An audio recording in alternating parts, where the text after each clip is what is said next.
खुलासा सामने आया है। कई पाकिस्तानी अधिकारियों की खास थी ज्योति, जो सूत्र बता रहे हैं पाकिस्तान के कई खुफिया अफसरों से भी उसके संबंध थे और कहा यह जा रहा है कि ये सब कुछ उसने दानिश के कहने पर किया। दानिश वही अधिकारी जो कि पाक हाई कमीशन में अधिकारी के तौर पर था और दोनों का वीडियो भी सामने आया था। पार्टी में कितनी घनिष्ठता थी दोनों की बातचीत से ये साफ हो रहा है। ज्योति मल्होत्रा जो कि 33 साल की है लेकिन शादी नहीं की थी और अलग अलग वजह बैकग्राउंड को लेकर भी सामने आ रही है कि पाकिस्तान ने ज्योति मल्होत्रा को चुना और ज्योति इजीली ट्रैप हो गई। पाकिस्तान के कई खुफिया अफसरों से भी ज्योति मल्होत्रा के संबंध हैं, ये जानकारी सामने आ रही है। जासूस ज्योति पर एक के बाद एक कई सनसनीखेज खुलासे अभी तक हो चुके हैं। पाकिस्तान के कई खुफिया अफसरों के संपर्क में और भारत की जरूरी इंफॉर्मेशन निकालकर वो पाकिस्तान तक पहुंचाने का काम कर रही थी, यानी कि देश से गद्दारी कर रही थी और पाकिस्तान से नजदीकियां बढ़ा रही थी। अपने सोशल मीडिया पर या फिर यूट्यूब कंटेंट में भी ये पाकिस्तान की तारीफ करती हुई या भारत पाकिस्तान के रिश्तों की वकालत करती हुई नजर आती थी। लेकिन आप सोचिए 55 गज का जिसका सामान्य घर, पिता कारपेंटर, बहुत ही सामान्य परिवार से आने वाली ज्योति की अगर आप जिंदगी देखेंगे, लाइफस्टाइल देखेंगे तो लग्जरी आपको इसमें नजर आएगी। आखिर कौन ये फंडिंग कर रहा था कि बार बार पाकिस्तान जाए या फिर बार बार बाकी अलग अलग देशों में घूमे और 5 स्टार 7 स्टार होटल में ठहरे या फिर महंगा खाना, महंगा रहना, शॉपिंग करना, घूमना फिरना, ये सब कौन फंड कर रहा था? ये सवाल अब बने हुए हैं क्योंकि ज्योति किसी जमाने में 20,000 की नौकरी दिल्ली में करती थी। कोरोना में वो भी नौकरी छूट गई, जिसके बाद उसने यूट्यूबर बनने का फैसला किया और तभी वो पाक हाई कमीशन के अधिकारी दानिश के संपर्क में आई।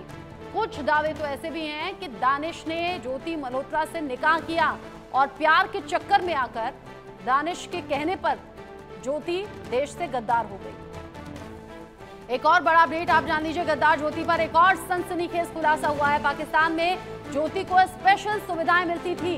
पाक अधिकारियों के बीच में ज्योति का जलवा बड़ा था, यानी कि स्पेशल सुविधाएं मिलती थी, उसके आने जाने का टिकट, रहने की व्यवस्था, घूमने फिरने का इंतजाम, अच्छा खाना पीने की व्यवस्था, ये सब कुछ पाकिस्तान से मिलती थी। पाकिस्तान अधिकारियों के बीच में ज्योति का जलवा था, एक दबदबा था और ये सब कुछ दानिश के कहने पर हुआ, ये भी जानकारी मिल रही है। पाक अधिकारियों के बीच में ज्योति की अच्छी साठगांठ थी और यही वजह है कि पाकिस्तान के लिए जासूसी कर रही थी ज्योति मल्होत्रा और यहाँ सेना से जुड़ी हुई, ऑपरेशन सिंदूर से भी जुड़ी हुई जगह जगह की इंफॉर्मेशन इकट्ठा करके फिर वो पाकिस्तान को दे रही थी। अब चूंकि कस्टडी में है, सवाल एक के बाद एक पूछे जा रहे हैं। अभी तक के अपडेट्स ऐसे कि ज्योति मल्होत्रा ने इस बात को कबूल जरूर कर लिया है, लेकिन वो ये नहीं मानती कि उसने कुछ भी गलत किया है। सवालों में भी आनाकानी कर रही है, पूछताछ का ठीक से जवाब वो नहीं दे रही है। ये अभी तक के अपडेट्स हैं, लेकिन पाकिस्तानी अधिकारियों के बीच साठगांठ होना, दानिश से नजदीकी होना, ये सभी हैं जो अब ज्योति मल्होत्रा से पूछे जाएंगे। हरियाणा के हिसार की रहने वाली ज्योति मल्होत्रा कहने को तो एक यूट्यूबर है, ट्रैवल ब्लॉगर है, लेकिन उसके तार पाकिस्तान की खुफिया एजेंसी ISI से भी जुड़े हुए हैं। ज्योति मल्होत्रा ने दुश्मन देश से ऐसी दोस्ती गांठी कि अपनी ही देश से गद्दारी कर बैठी। दौलत और दुश्मन से कथित मोहब्बत ने ज्योति को अपने ही देश का दुश्मन बना दिया। दिल्ली में पाकिस्तानी एम्बेसी के अधिकारी मोहम्मद दानिश से उसकी दोस्ती इतनी ज्यादा बढ़ गई कि वो पाकिस्तानी खुफिया एजेंसी ISI के हाथों की कठपुतली बन गई। देश की संवेदनशील जानकारियां ISI को भेजने लगी, देश की सुरक्षा के लिए खतरा बनी। ज्योति मल्होत्रा से जांच एजेंसियों की पूछताछ जारी है, लेकिन सूत्र ये बताते हैं कि ज्योति मल्होत्रा उसमें सहयोग नहीं कर रही, ठीक से जवाब नहीं दे रही। देश से गद्दारी, देशद्रोह, दुश्मन देश को गोपनीय और संवेदनशील जानकारी भेजने को वो अभिव्यक्ति की स्वतंत्रता बता रही है, यहाँ फ्रीडम ऑफ एक्सप्रेशन की बात कर रही है। उधर जांच में कई ऐसे खुलासे भी हो रहे हैं जो उसके पहलगाम में हुए आतंकी हमले से जुड़े होने के संकेत भी देते हैं। पहलगाम हमले से पहले पहलगाम जाना, पाकिस्तान की कई बार यात्रा, चीन तक भी वो जा चुकी थी। सूत्र कहते हैं कि ज्योति मल्होत्रा के साथ ही उससे जुड़े हुए यूट्यूबर्स का बड़ा नेटवर्क ISI के लिए जासूसी का काम कर रहा था। पहले ज्योति मल्होत्रा पकड़ी गई, अब एक एक करके 13 लोगों तक शिकंजा कसा है और ओडिशा में बैठी हुई, पुरी में बैठी हुई प्रियंका सेनापति भी निशाने पर है। रिपोर्ट देखिए।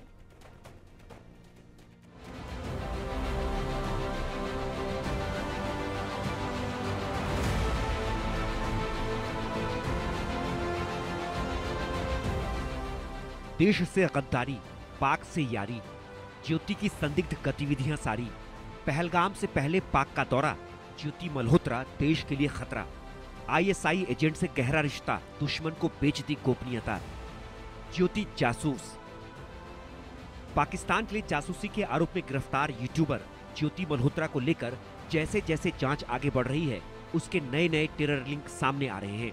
जांच एजेंसियों की इन्वेस्टिगेशन में अब जो नया खुलासा हुआ है वो चौंकाने वाला है। ज्योति के देश विरोधी और खतरनाक इरादों को समझने के लिए पहले आप इन दो तस्वीरों को देखिए। ये दोनों ही तस्वीरें ज्योति मल्होत्रा को देश विरोधी गतिविधियों में लिप्त पाए जाने की तस्दीक करती हैं। पहली तस्वीर 22 अप्रैल को हुए पहलगाम हमले के बाद की है। दिल्ली के पाक उच्चायुक्त में पहलगाम हमले के बाद एक संदिग्ध युवक केक लेकर जाता हुआ दिखा। पहलगाम में आतंकियों ने 26 पर्यटकों को बेरहमी से मार दिया और दिल्ली में पाक उच्चायुक्त में जश्न मनाया जा रहा था। दूसरी तस्वीर में इसी संदिग्ध शख्स के साथ ज्योति मल्होत्रा हंसती हुई दिख रही है। तस्वीर देखकर ऐसा लगता है कि दोनों के बीच अच्छी जान पहचान है। ज्योति मल्होत्रा पर पुलिस और केंद्रीय जांच एजेंसियों की नजर काफी पहले से थी। वजह उसकी संदिग्ध गतिविधियां, ऐसी गतिविधियां जो उसके देश से गद्दारी को उजागर कर रही थी। फिर भी एजेंसियों ने ज्योति को गिरफ्तार करने से पहले उस पर खुफिया तरीके से नजर रखी। पुख्ता सबूत मिलने पर ही उसे गिरफ्तार किया गया। ज्योति मल्होत्रा 5 दिन के पुलिस रिमांड पर है। उससे पाकिस्तान के लिए जासूसी करने को लेकर लगातार पूछताछ की जा रही है, लेकिन ज्योति पूछताछ में सहयोग नहीं कर रही है। सूत्रों के मुताबिक ज्योति सवालों के जवाब देने की जगह एजेंसियों को कानून समझाने की कोशिश कर रही है। वो शातिराना अंदाज में फ्रीडम ऑफ एक्सप्रेशन यानी अभिव्यक्ति की स्वतंत्रता की आड़ लेकर बचने की कोशिश कर रही है। हिसार के रहने वाली ट्रैवल ब्लॉगर ज्योति मल्होत्रा को पुलिस ने गिरफ्तार कर लिया है। पुलिस का कहना है कि लगातार वो पीछे 2 सालों से पाकिस्तान के ऑफिसर्स जो उनके आईएसआई के जो लोग हैं, जो उनके एम्बेसी के लोग हैं, उनके साथ संपर्क में थी और भारत विरोधी जो जानकारी है वो इकट्ठा करके पाकिस्तान के लोगों को दे रही थी, जिसके बाद पुलिस ने उसको गिरफ्तार कर लिया है। गिरफ्तारी के बाद 5 दिन के रिमांड पर उनको भेजा गया है। रिमांड में कई चीज़ें ऐसी जानकारी मिली है जिससे भारत के जो एक खतरा है, जो जासूसी का खतरा था, वो बनता हुआ दिखाई दे रहा है।